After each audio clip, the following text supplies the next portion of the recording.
Savannah's Landmark Historic District coming off the National Park Service's threatened list after 6 years.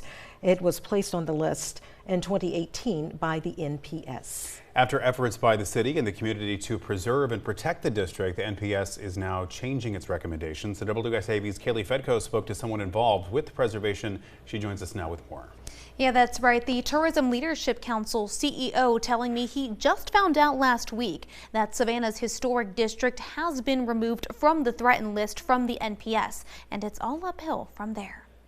Savannah's Landmark Historic District, a staple to tourists and residents. From statues to cobblestone to buildings dating back to the Revolutionary era, the district is well preserved by leaders in the community.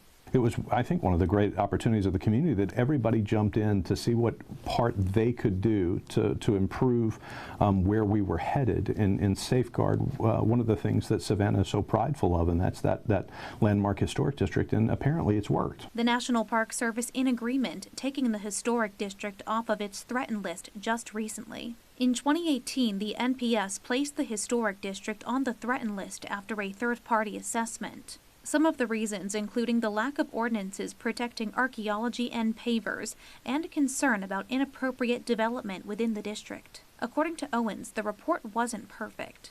But it also listed things like skyscrapers, which we don't have any, and traffic from an airport as something that threatened the historic district. So there was a lot of folks back then in 18 that thought that there was a lot of flaws, fatal flaws within the report. I agree with some of those fatal flaws. Some of it was a little bit ridiculous. He says despite those flaws, the leaders and community took the report as an opportunity to treat the historic district with the utmost care and attention. Since then, we've passed an archaeology ordinance. We protect the pavers.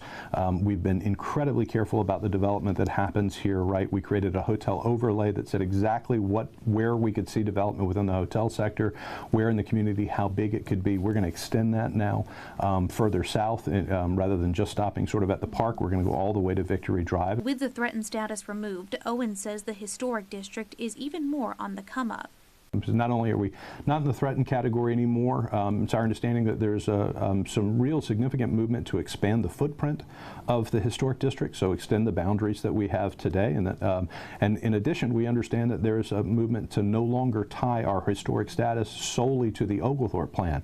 And if you look around Savannah, you see that there's a lot more attributes than just the incredible Oglethorpe plan, but we should be able to appreciate and protect all of it. He says everyone's investment is what makes it great. So that's vigilance on everybody's part. And it's a great thing about this community is that everybody's vested in its future.